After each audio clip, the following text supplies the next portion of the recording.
तो एक महाराज ऐसे हैं जो अपनी किताब छपवा कर बढ़वाए जा रहे हैं और उन्होंने कह दिया मैं खुद भगवान हूं, तुम किसी को मत पूछो।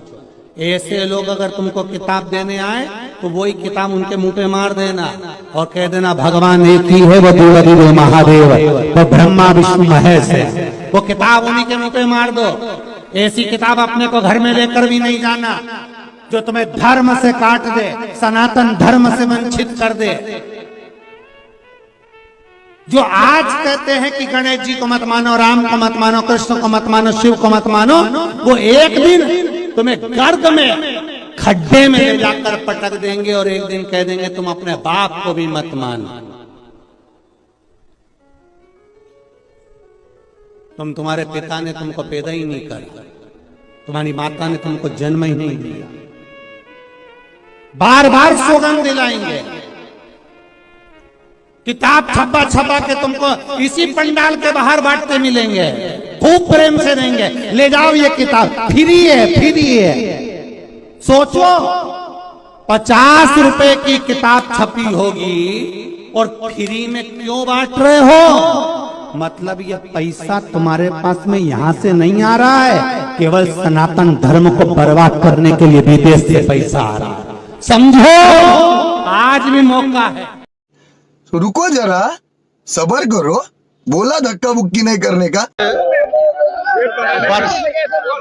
हमारी माता राधा रानी के चरणों में आज यहाँ पर आना हुआ और लाडली जी ने खुद इशारा कर कर बुलाया तो तुरंत यहाँ आना हुआ और राधा रानी जी के आज सुंदर दर्शन हुए और ब्रजवासियों के बीच में आना हुआ।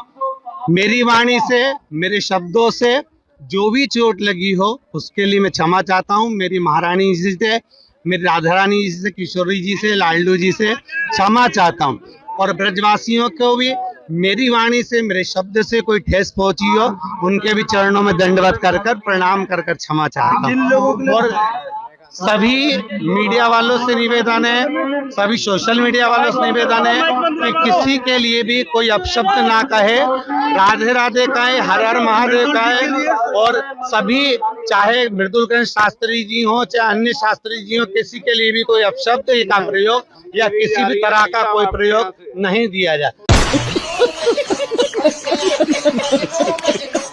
गदर मचा रखे नकली संतों, आचार्यों, शंकराचार्यों ने, दुनिया डबो दी। इतने अनमोल जीवन को नाश करें, इनको पता नहीं कि इतना कीमती जीवन है इनका।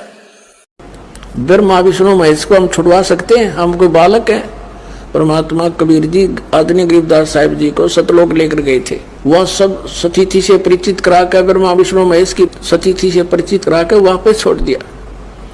उसके बाद उन्होंने कहा था तीनों देवा कमल दल बसे, ये ब्रह्मा विष्णु महेश, प्रथम इनकी वंदना फिर सुन सतगुरु उपदेश। उन्होंने कहा था कि ब्रह्मा विष्णु ये तीनों देवा कमल दल में बसते, हमारे कमलों में, इन दलों में अंदर रहते हैं और प्रथम इनकी वंदना, ये मंत्र जो करते हैं इनकी साधना करते हैं और फिर सुन सतगुरु उपदेश, सतगुरु के ज्ञान को सुनो और उसका पूरा कंप्लीट कोर्स लो। थोड़ी सी इन नकली गुरुओं की हिंदी करता हूं, उसके बाद आगे आज की कथा सुनाएंगे।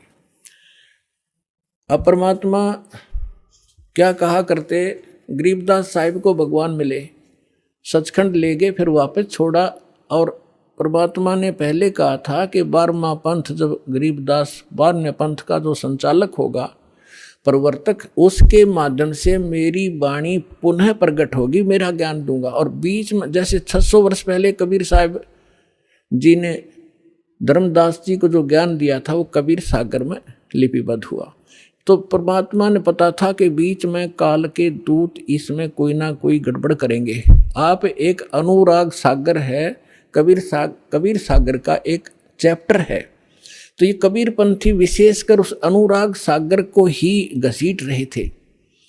और कबीर सागर के संशोधनकर्ता ने, युगलानंद बिहारी जी ने एक टिप्पणी कर रखी है इसमें, कबीर सागर में उसको संशोधित करते हुए कि मेरे पास अनुराग सागर की 45 कापियां हैं, कुछ हस्तलिखित, कुछ प्रिंटेड। इनमें बहुत सी ऐसी हैं जो एक दूसरे से मेल नहीं कर रही। तो इसका क्या मतलब है कि जिसने जैसी भी उचित समझा, अब जिस भी संत ने, जो नकली संत थे काल के दूत, जिन्होंने वो समझ में वाणी नहीं आई वो काट दी, अपने अनुकूल जो वो बकवाद करा करता हुआ लिख दी और उसको आगे प्रिंट हो गया। तो उसको कंप्लीट करने के लिए, सुचारू करने के लिए परमात्मा ने कहा था कि संवत 1774 होई ता दिन प्रेम प्रगटे जगलोई, और उसके माध्यम से मेरी पुनः वाणी प्रगट होगी। तो वो गरीबदास जी ने वह कसर, परमात्मा ने गरीबदास जी को सच ऊपर ले गए, फिर वापस छोड़ा, उसमें वो फीड कर दिया। जैसे एक मोबाइल से दूसरे मोबाइल में पूरी की पूरी फिल्म फीड फैक्स हो जाती है और उसमें भी रह जाती है, तो परमात्मा ने ऐसे वो ज्ञान गरीबदास जी में दिया। तो गरीबदास जी ने फिर इन नकली संतों के बारे में क्या बताया है? कंठी माला सुमरनी ये सभी सिलसिला मेटे, कन फूका गुरुआ मिले है जो जम मारी फेंटे। कंठी माला सुमरनी भाई पैरे से क्या हो, ऊपर ढूंढा साध का और अंदर रखा खो। कहते हैं ये ऊपर कंठी पैर ली, माला बना ली, एक मणिये की माला कंठी पहनते हैं कबीरपंथी नकली। एक तुलसी की लकड़ी का एक मनिया बना कर एक जनेऊ से में बांध देते हैं, और यहाँ जो भगत आते हैं उनको हम कहते हैं कि ये कंठी माला नहीं चलेगी, इसने उतार दो। तो वो दृढ़ हो जाते हैं, इसने नहीं उतारे, ये तो हमारा जन्म सिद्ध अधिकार है। अब परमात्मा क्या कह रहे हैं? कंठी माला सुमरणी ये सभी सिलसिला मेटे, इसने सब छोड़ छाड़ दो, इन तो पार हो गए। अंदर भक्ति सही करो, सत भक्ति करो, सत साधना से मोक्ष होगा। इन कंठी और माला ऊपर के दिखावे से, चाहे कपड़े लाल पहन लो और चाहे पैंट कमीज पहन लो, भगत वाले लक्षण और भक्ति सही होगी तो आपका मोक्ष होगा। एक विशेष आडंबर से भगवान नहीं मिलेगा। तो यहाँ कह रहे हैं कि कंठी माला सुमरणी ये पहरे ते क्या हो, ऊपर तो दिखा भगत और अंदर रख्या खो, न साधना ठीक न ज्ञान सही। कंठी माला सुमरणी भाई पैरे से क्या हो, ऊपर ढूंढा साध का अंतर रख्या खो। कन फूका गुरुआ में लह जाने भाव न भेद, जम के हलकारे फिर ये हाथों में लिए बेद। ओए होए होए, अपनात्माओं एक एक वाणी ऐसी अनमोल है महापुरुषों की। कहते हैं कि ये कन फूका गुरुआ मिले, कान में फूक मारनिया, और जाने भाव न भेद। और कहते हैं ये काल के हलकारे घूम रहे नकली संत, जो वेदों के ज्ञाता माने जाते थे, न कख भी नहीं पता वेदों का। वेद पढ़ने पर भेद न जाने ये बातें पुराण 18, और जड़ को अंधा पत्ते खुआवे भूल गया सृजनहारा। अगर इन्होंने वेद पढ़ा होता ये पत्थर पूछते, वेद का ज्ञान होता। तो कहते हैं ये वेदों, ये काल के दूत फिर रहे हैं, वेद को हाथ में लिए। आपने एक नकली महर्षि दयानंद की सारा इतिहास आपके रूबरू कर दिया दास ने, और यो कितना शिखर में चढ़ा रखा था, सिरपद रखा था एक आदमी ने। ऐसा महर्षि नहीं, इस जैसा वेदों का ज्ञाता नहीं। तो ऐसे कहते हैं ये काल के दूत थे, वेदों का नाम ले ज्ञान सारा उल्टा ठोक रखा। तो यहाँ उसी को प्रमाणित कर रहे हैं कि जम के हिलकारे फिरे ये हाथों में लिए वेद। जहाँ भी आप महर्षि दयानंद की फोटो देखोगे, वेद पहले दर रखे, उसमें चारों जड़ संठे काले रखा था, लिखे लिखाए भी इसने हो जैसे, और कक का पता नहीं उस आदमी ने। तो पुण्यात्माओं आज तक ये न्यू बिजली गिर रही थी। हम इनको महर्षि माने थे, ये थे कौन बालका जैसे ज्ञान के भी। इनका सत्यार प्रकाश आपके दास ने आपके रूबरू किया, जिसको हम सर्वधारीय मान्या करते, और उसमें इतना डंगा बकवाद भर रखी जो एक आम आदमी भी ना लिखे ऐसी बात, तो मूर्ख भी जो उसने लिख रखी। कहते सूर्य पे ऐसे व्यक्ति रहते हैं जैसे यहाँ पर हैं, सारे बाग बगीचे हैं, सारे पदार्थ हैं, बता। वो एक इंसान भी था और महर्षि की पदवी पाएगी। कहते हैं झूठे गुरु बहुत हैं ये अनगन कोट अनंत, सार नाम का भेद बतावे सो सतवादी संत। झूठा गुरु काल है ये फांसी दे अड़ाए, मारत है मैदान में वो छलबल बहुत बनाए। झूठा गुरु काल है ये गुरु का दरिया स्वरूप, या मैं मीन न मेखे है जैसा संबल रूखे। एक एक वाणी का निष्कर्ष देखो पुण्यात्मन। महापुरुष ये थे, वो महापुरुष भगवान से प्राप्त ज्ञान, यानी ये तत्व ज्ञान है। कहते हैं झूठा गुरु काल है और गुरु का दरिया स्वरूप, और या मैं मीन न मेख है जैसे संभल रूख। अब जैसे एक संभल का पेड़ होता है, संभल, और संभल के पेड़ पे ये तोता जो होता है, तोता ये वृक्षों को सिलेक्ट कर लेते हैं कि ये वृक्ष, देखते रहते हैं, ताक में रहते हैं कि ये पौधा उगा है, ये पेड़ बनेगा और फिर इसके फल खाऊंगा। तो उस जो ये संभल का पेड़ जब उगता है, बहुत सुंदर पत्ते होते हैं, बड़ा हरा भरा होता है, और बड़ा हो जाता तो इतने बढ़िया फल लगते हैं इसके डोडे, और ऐसा लगता है जैसे बहुत ही स्वादिष्ट पदार्थ होगा, लेकिन उसमें होती है रुई।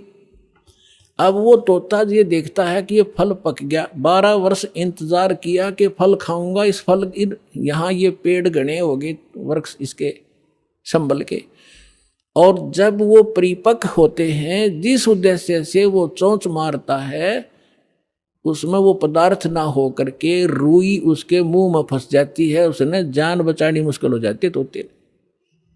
तो यहाँ परमात्मा कहते तुम जिनको गुरु मान रहे हो, उन पर आश्रित हुए बैठे हो, लास्ट में आपने ऐसे पश्चाताप करना पड़ेगा जैसे उस तोते ने उस संभल के वृक्ष को एक अच्छा फलदार, स्वादिष्ट फलदार वृक्ष मान के उस पर आश्रित था, फिर सिर पटक कर रो रहा था। झूठा गुरु काल है ये गुरु का धरा स्वरूप, या मैं मीन न मेख है जैसे संबल रूख। फिर क्या बताते हैं, कान चिराए क्या हुआ ये कर कंकन मन पाल, मुद्रा पैरें क्या हुआ सिर फोड़ेगा काले।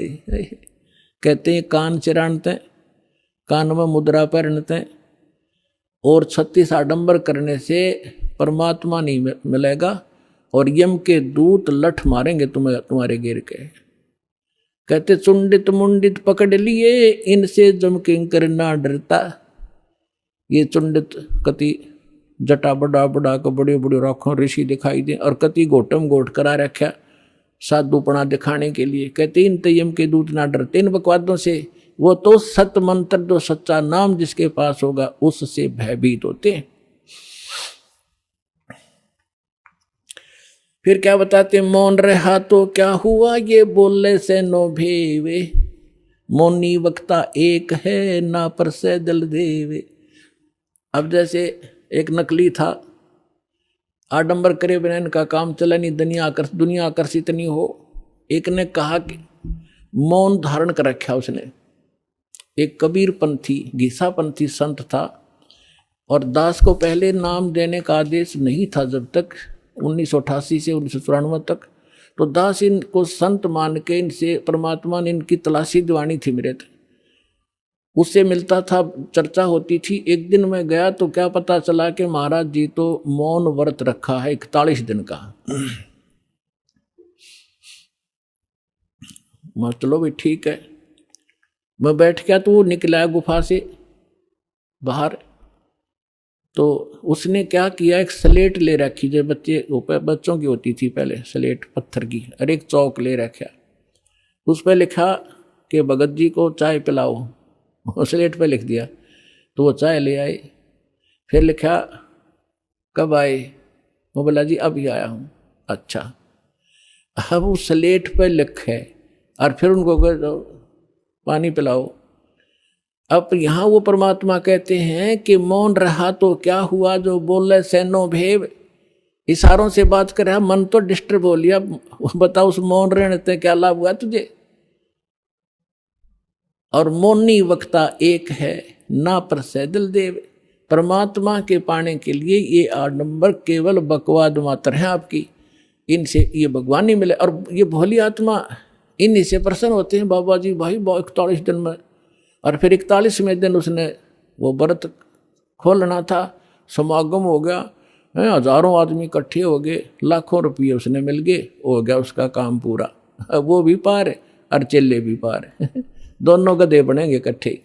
कहते सन्यासी 10 नाम है ये शिव का धर है ध्यान, शिव के ऊपर और है ताको कर प्रणाम। ये सन्यासी 10 नामी सन्यासी कहलाते हैं, भगवान शिव को इष्ट मानते। कहते शिव के ऊपर और परम शक्ति है, उसका ध्यान धरो जब तुम्हारा कल्याण होगा। बेखों से भगवान का दूर महल दरबारे, पाखंडी पहुंचे नहीं दे सतगुरु पार उतारे। इन भेखों से बनावटी आडंबरों से परमात्मा का घर बहुत दूर है और पाखंडी वहां ना जा सकता ना ले जा सकता। सतगुरु दे पार उतार, सतगुरु आपको पार उतारेगा। डंब करें डूंगर चढ़े अंतर झिन्नी झूले, जग जाने बंदगी करें ये बोवे सुलभ भूले। आप देखते होंगे, हमने खूब देख रखा है बिटर एक्सपीरियंस है दास का। क्या देखा करते, एक समय ये दास अपनी से ड्यूटी पर जा रहा था। दास हरियाणा सिंचाई विभाग के अंदर जूनियर इंजीनियर की पोस्ट पर था, मोटरसाइकिल पे जा रहा था अपनी ड्यूटी पे। तो रास्ते में काफ़ी व्यक्ति इकट्ठे थे। एक ऊंचा सा स्थान था गांव में बाहर, और उस जंगल था वहां पर। वहां क्या देखा, एक बाबा जी बैठा और दूर से दिखे 10-20 भगत बैठे। मैं भी चला गया उधर जाकर देखने के लिए। जब तक ये दास को ये ज्ञान नहीं था साधु संत की ऐसे अट्रैक्शन होती थी, तो वहाँ बैठे काफ़ी लोग बैठे, दूना ला रखा, इन्होंने सुल्फे पीवे, भर भर चले वो भी पीवे और जाओ 10 रुपये चढ़ा दें। और तो अब वो ऊंचे पे न्यू बैठे, सब न दिखूं ताकि मेरे पुजारी आ जाए। तो क्या है, तो यहाँ क्या कहते हैं, डंब करें, पाखंड करें और डूंगर चढ़े, यानी ऊपर ऊंचे स्थान पर टिल्ले पर जाकर बैठेंगे और अंदर कोरी बकवाद अंतर झिन्नी झूल और जग जाने यो बंदगी करे। आम जनसाधारण तो ये समझता है कि वो भगती कर रहा होगा, तो परमात्मा कहते यो बो है सूल बबूल, ये तो अपने भविष्य में की करके कांटे बोन लाग रहा है, कर्म फोड़ रहा है अपने। डंब करे डूंगर चढ़े ये अंतर झिन्नी झूले, जग जाने बंदगी करे ये बोवे सूल बबूले।